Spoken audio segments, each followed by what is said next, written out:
Yep, we are live. Back again. Hey, Lomit, how are you doing today? I'm doing great. How you doing, Paris? Can't complain. It's been a little bit of a tough week, but I'm getting through it. And sometimes, you have these tough weeks, but I know I'm going to come out the other side of it.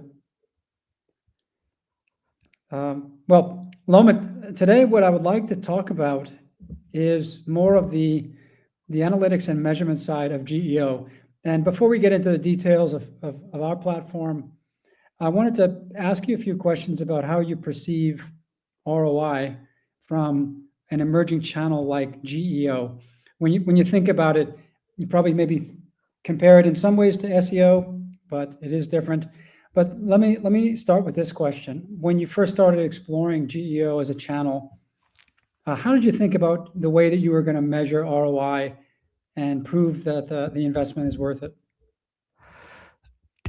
That's a really good question. I think the important thing is not to get so hung up on like revenue initially, because it takes a while for an emerging channel to start showing downstream metrics like that.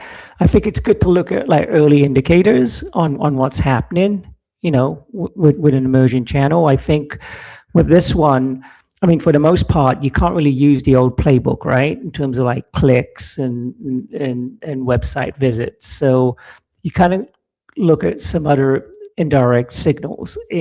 Some of the things that we're looking at is like direct traffic coming to the website. We're looking at on organic search around, how much more visibility our brand terms are getting. And the other thing that we're looking at, and I think you and I touched on this, which is really important, is to have some form of like prompt asking people, if they're filling out, for example, a demo on the website, like how did you hear about us? And one of those prompts is obviously content and LLMs, and so we're starting to look at those signals too, right? And we're starting to see more and more of those things starting to pop up. So yeah, that's kind of the way we're kind of looking at it early. But generally, I think you have to give it at least like 2 to 3 months before you start really honing more into like downstream metrics. Yeah, I do agree with you on that. What I would add is that some of the major differences between SEO and GEO when it comes to measurement is that GEO is generally much harder to measure and to attribute value to. And the main reason is because of this zero-click trend that we're seeing. A lot of people that are exposed to brands that are recommended in AI chat conversations are not clicking through. And in some cases, they can't even click through because it's just a brand that appears in the answer. And what that is leading to is still a lot of good brand visibility, but it's not resulting in that immediate click that you would normally get from a search engine result page. So what we're seeing with a lot of our clients is that even as GEO gets more traction, it doesn't impact organic traffic. So SEO organic traffic is still down for a lot of these clients, especially with top of funnel search terms and top of funnel pages, which is typically a lot of blog pages. But they're still seeing in their sales pipeline, people are saying that they found them through ChatGPT or through AI chat in general. So it has this more indirect impact where people are either later finding their way to the website through other means, or they could be going to Google and searching for the brand name in Google, and you might see a lift in brand searches in Google Search Console, for example.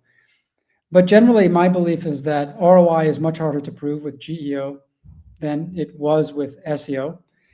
And that the best way that you can try to come up with a good proxy for ROI is to ask that question: how did you hear about us when people have that first touch point?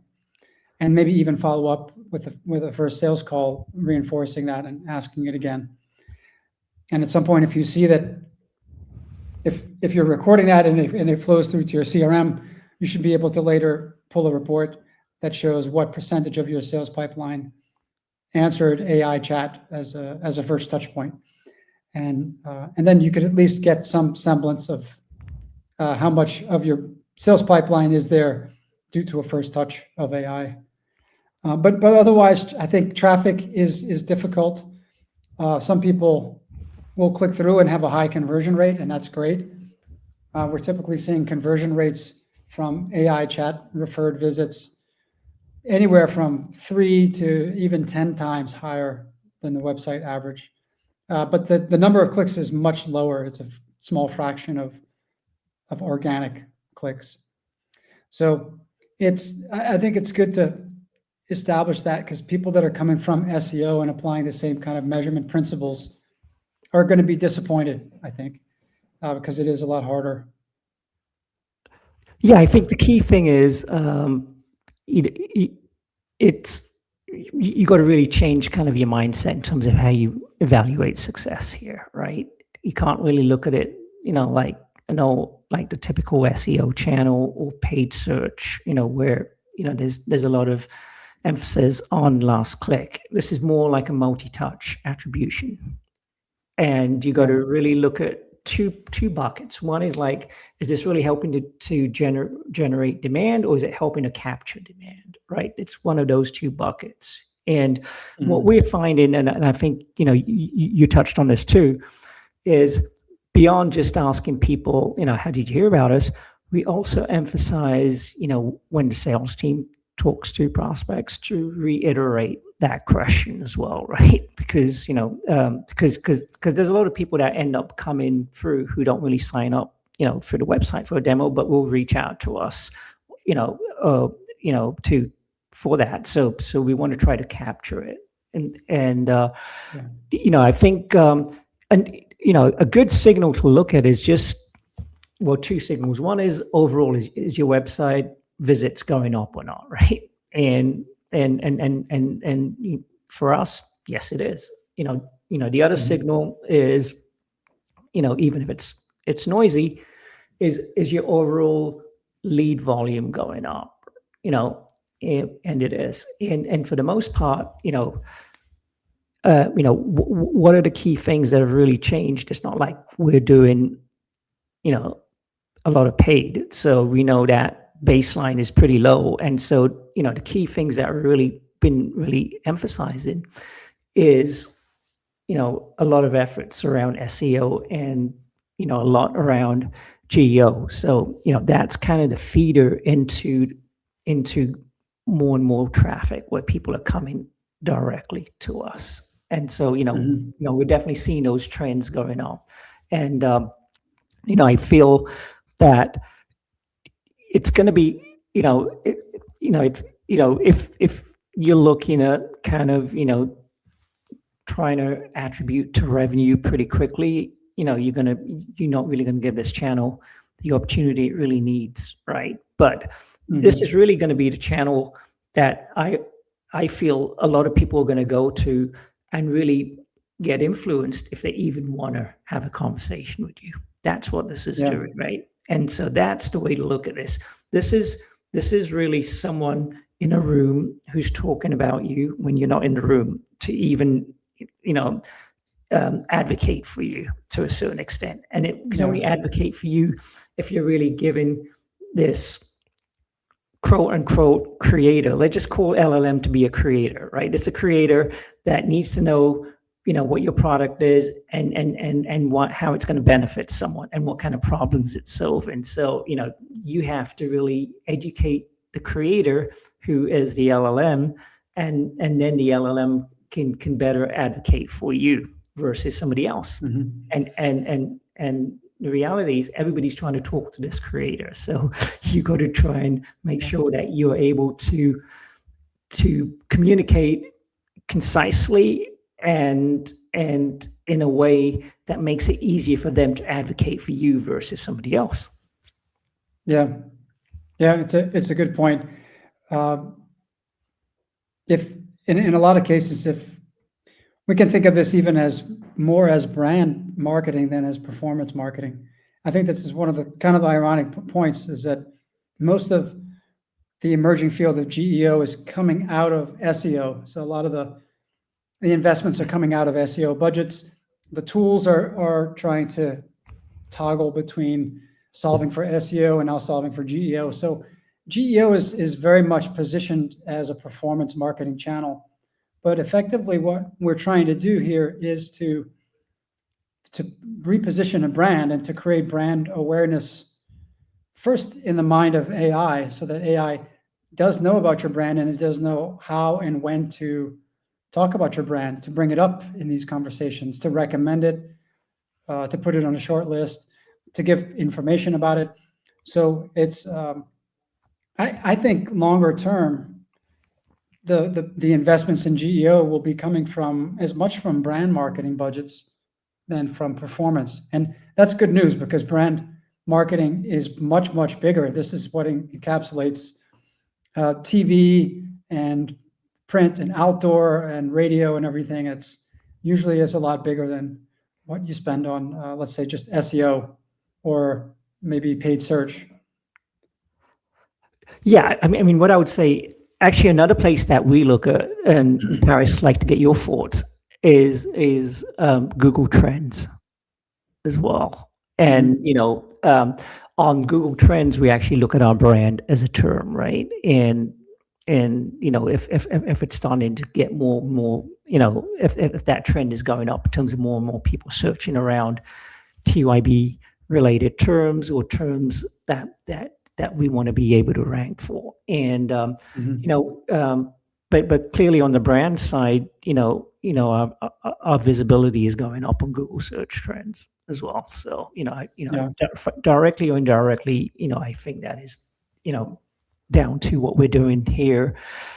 The good and bad, I feel, between brand and performance, the reality is the lines are kind of blurred, right? And depending on different organizations, if you sort of talk about, hey, this is really a branding initiative or whatever, it can have a positive or negative connotation based on the biases of the corporation, right? Or the CEOs or the CFOs. So, it can kind of work for you, or it can kind of work against you if this kind of gets, put into the bucket of brand. I feel, the best way to position GEO is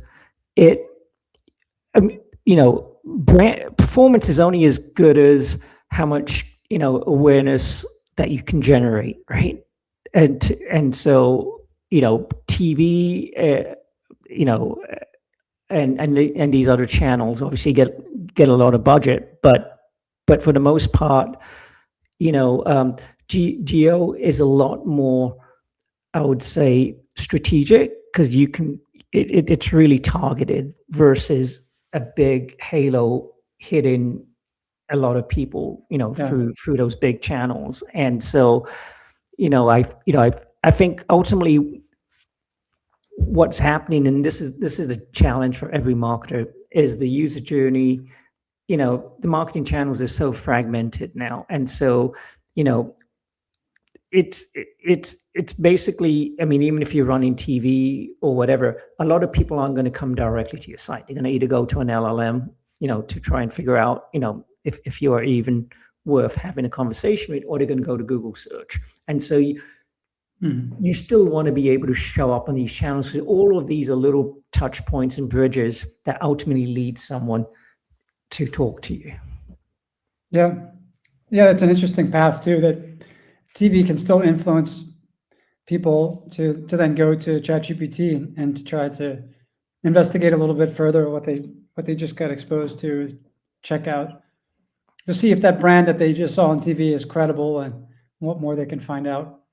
So yeah, it is. I don't think it's easy to pigeonhole GEO as a, let's say, as brand marketing or performance marketing per se.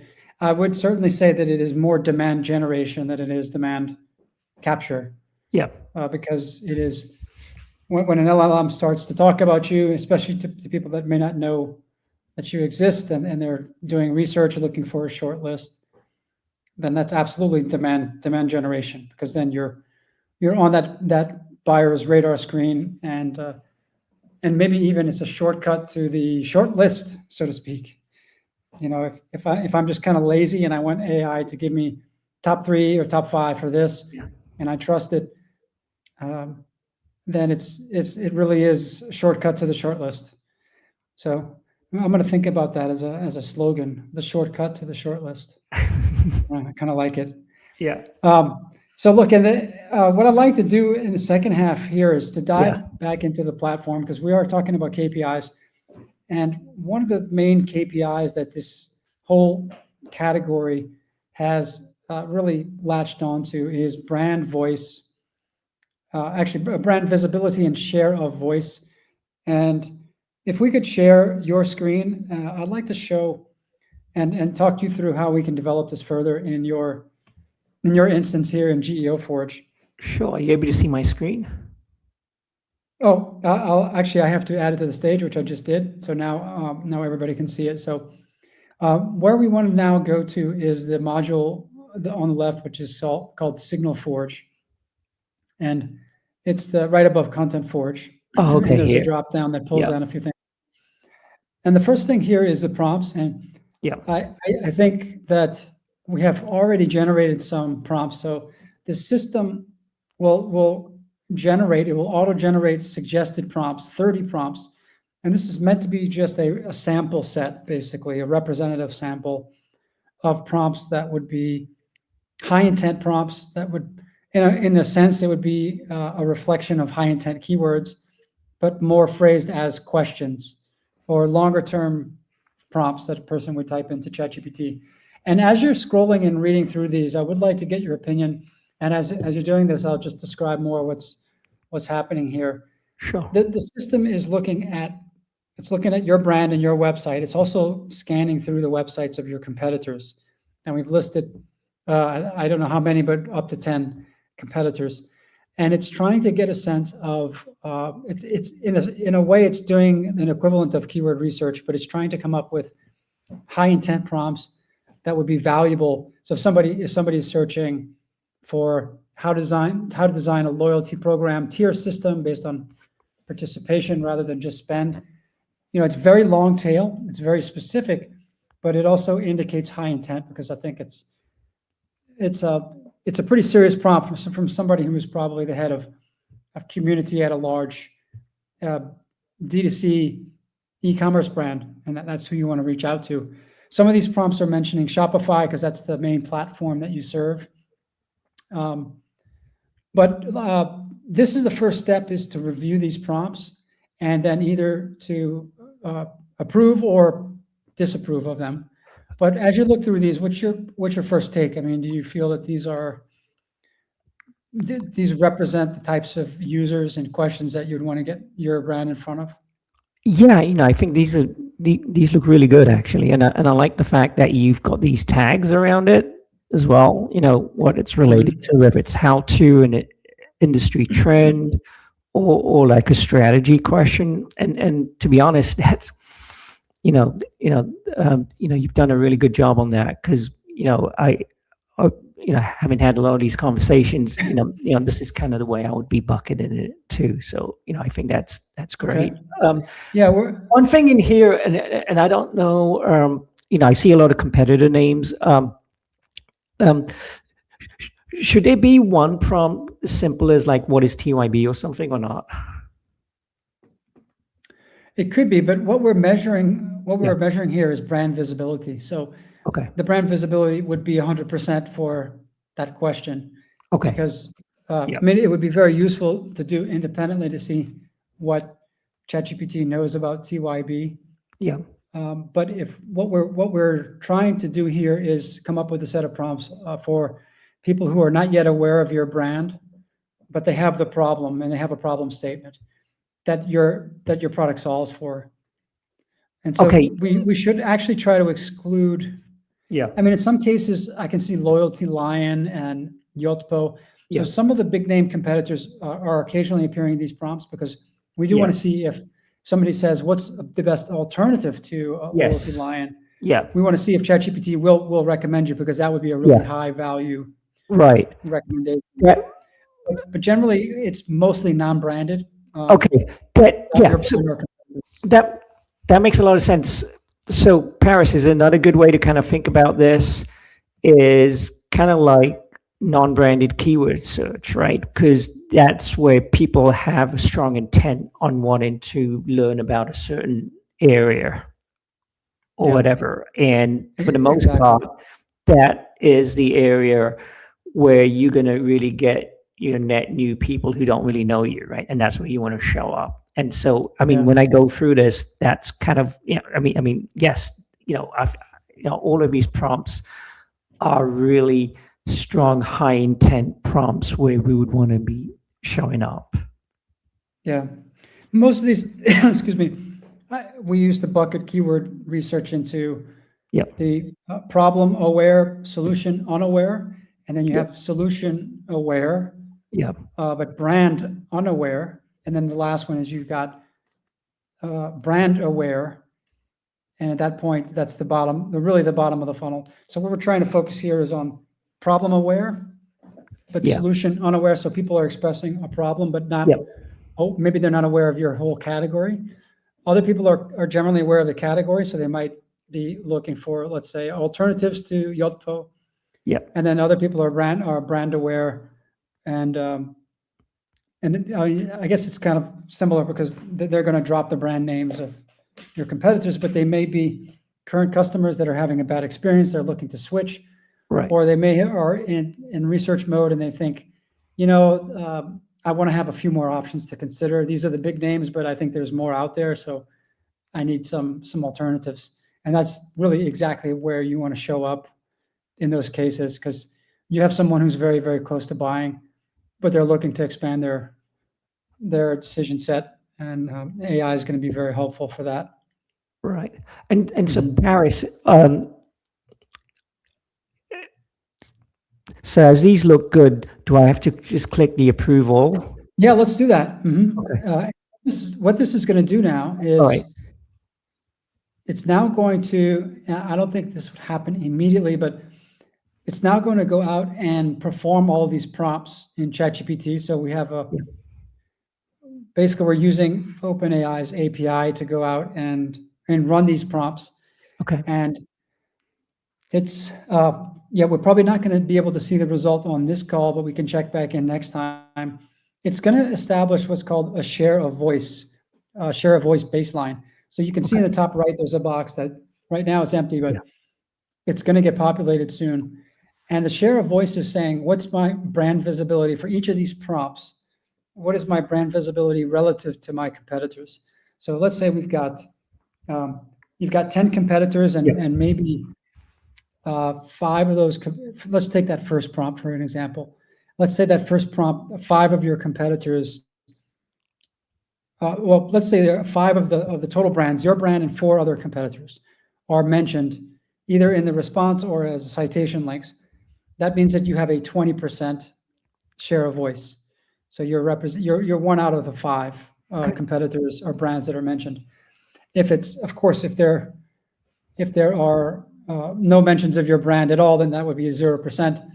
If it's only your brand mentioned and no other brands mentioned, then the share of voice would be 100%. That's kind of rare. Right. But you would see that if you said something like, well, what is TYB? Yeah. You probably would have 100% share of voice, unless the ChatGPT chose to bring other competitors into that conversation if it thought that you might want to see some alternatives. But for the most part, you'd have probably 100% share of voice. And this is the primary KPI in the space. I think it's, we have to have this feature. I really don't love this as the primary KPI because, as we spoke earlier in the show, Yeah. this doesn't necessarily guarantee traffic. It doesn't guarantee revenue or sales pipeline or lead generation. It's just saying how visible you are. And in fact, even the metrics here, it's highly variable. If I were to run that first prompt 10 times in a row, I might get 10 different responses. I probably would get 10 different responses. And it's one of the reasons why what we do here is when we update these prompts, when we update the visibility in the prompts, and rather than do 1 run per prompt, we do 50 runs per prompt. And that, of course, raises our API costs considerably. Yep. But the reason is that we want to flatten out all that variability so that we're much more confident in the share of voice that we're reporting. And interestingly, most of our competitors in the space do not do that. They just run one prompt, and sometimes it's one prompt every day. But it's not really enough to establish a high level of confidence in the visibility and the share of voice that you're reporting. So I do think there is a bit of an ethical problem right now within most of this category, is that the brand visibility is the North Star KPI that everyone is talking about, share of voice. But most people are not doing it the right way to establish a high confidence interval, a confidence level. So people are trusting these numbers much more than they should. And that's what's driving a lot of investment in this whole space, including venture capital. So I think it's problematic. We're trying to do it the right way, and even displaying our level of confidence next to each prompt. But the trade-off is that costs much more, and it makes us have to also raise the price of the product. So that's kind of what we're dealing with right now. We're trying to educate the market about the right way to do this kind of tracking, but most of the market is taking the lazy approach, which and they're not really disclosing the fact that they have very low confidence in what they're reporting. Paris, quick question. Yeah. I really like that. The fact that you obviously don't just rely on doing it once, right? You do it enough times so you get a higher confidence level on what the baseline is and how it continues to evolve, right, over time. I guess my question was, is ChatGPT the only place where this is possible to do right now?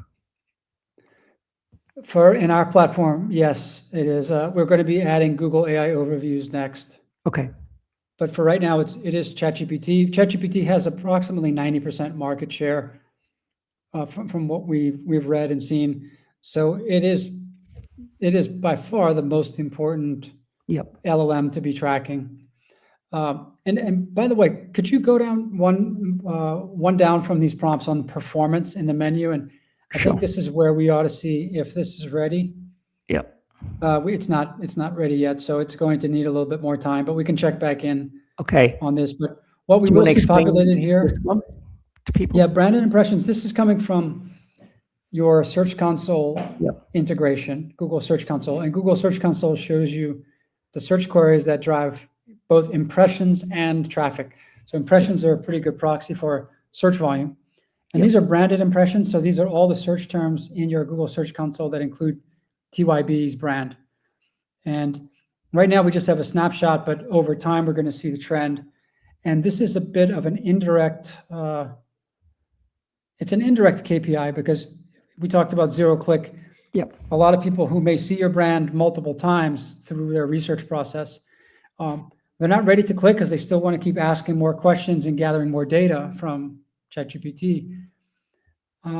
But at some point they'll say, okay, ChatGPT has given me these three names. I've asked a lot of questions. TYB is in my shortlist. So now I'm going to go to Google and I'm going to search. And that branded search lift is a result of exposure, zero click exposure in LLMs. So that is, we can't say that we can't really prove this because this could also be, maybe you ran a Super Bowl ad and that drove a ton of people searching Google.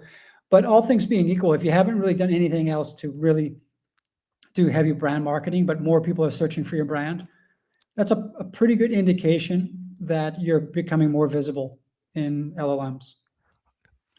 So right now that's showing up because of that integration with Search Console. Right, and yeah, just based on what I had said earlier, we don't have a lot of other things going on, right? So it's a lot. There's a lot less noise out there in terms of what could be impacting this, and I think the branded impressions, a lot of it's going to be related to this and just other content that we're putting out there. Yeah. And can you click the analytics link? I think that there's a, I Sure. want to see if there's any more data that's displayed there. And we might consider merging Yeah. those two, the performance and the analytics screens, because it probably could be, from a UI perspective, we could probably merge that into a single view. But here you can see, this is basically your Search Console data.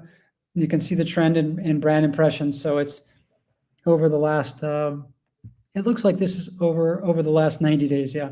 Yeah. And it's a bit flat. It's maybe some weeks up, some weeks a little bit down. The last few weeks looks like it's been trending down a little bit. But this is something that I would expect to be more consistently rising if we're successful with GEO. More people searching for your brand.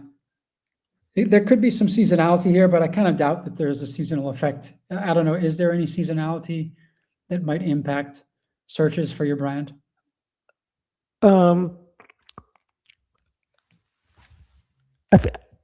I think the bigger seasonality obviously happens around the shopping season, right? Like Q4 is going to be big, right? When companies really want to. But yeah, I mean, for the most part, going into the summer, things tend to be a little bit slower. Yeah, that makes sense. Yeah, well, so this is an overview of GeoForge, and one other thing, if you go back to the prompts, one feature that we are working to improve very soon is that right now, as a user, you've just approved these prompts, you've reviewed them and you've approved them. Yep. And I think it's much better for you to get kind of an instant snapshot. So what we should be doing, instead of waiting for the next run, we typically space out these runs every 7 days. Instead of you waiting for that next scheduled run, we ought to have a forced run immediately after the very first approval of prompts. So what just happened here should have triggered an initial run, so that you can see within a couple of minutes you should be able to see your baseline share of voice. And I think the user needs that feedback. So that's one thing that we will be working on. It's high on the feature list for improvement. Because now we're sitting here, you've approved them, and now you're wondering, okay, what happens next? Yeah. Probably. And we're waiting too long. So that's a feature improvement that's coming. Okay. And then right now, at least it sets the expectation. It's going to be like about 24 hours, right? So this time tomorrow it should be done. Yeah. I think we need to make that more like 5 minutes. Okay. Yeah. So it is a bit of work, because it's actually 30 prompts and there's 50 runs per prompt. So it's actually 1,500 LLM scrapes that are now happening. Yeah. The other thing, at least when I've spoken to some of the other ones that sort of do this, and I think you touched on it, right? Most don't give you 30, let alone like 3 or 5 prompts, right? To do. So it's. I mean, I think that's a key differentiator, because this is obviously really comprehensive, and so that's another thing to keep in mind when people are kind of looking at some of the other things they may have out there, because obviously the less prompts, the quicker you can get that done, right? Yeah.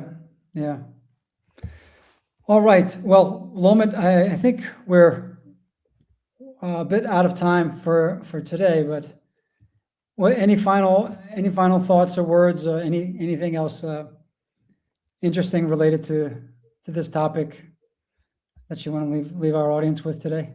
I feel obviously I don't know how many people are following the lawsuit recently, between like Elon Musk and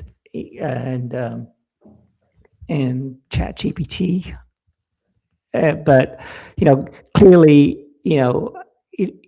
I think there's right now, there's clearly a lot of. I mean, the reason why these are like billion-dollar corporations and it's because there's a lot of value that's being created, because there's a lot of mind share and interest in terms of how user behavior is being adopted to really lean into ChatGPTs, the Geminis, the Claudes, the Perplexities, to really become more of a trusted assistant for them to really learn about things. And so, I feel, at least bringing that back to GEO, getting in now is really a good time to start investing in this area, right? Because there's always a benefit in technology to being a first mover, right? Clearly, these companies are first movers, and they're trying to,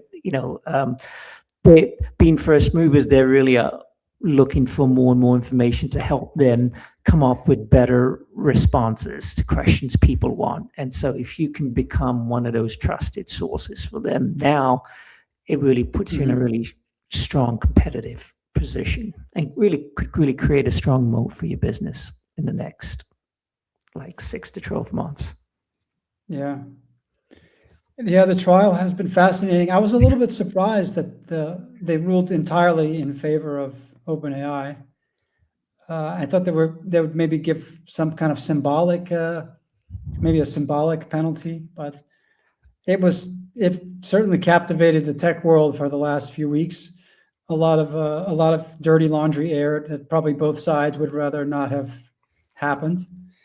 But I think we need to move on. And as you said, the numbers, the valuations are mind-boggling. I mean, it's not even billions. We're talking about $1 trillion, $1 trillion plus IPO of SpaceX, and then following soon after by a probably close to trillion, if not $1 trillion IPO of OpenAI, and of course Anthropic is going to be in there too with similar. So you're talking about perhaps three to four or so $1 trillion of market cap added to the stock market this year when these three companies go public.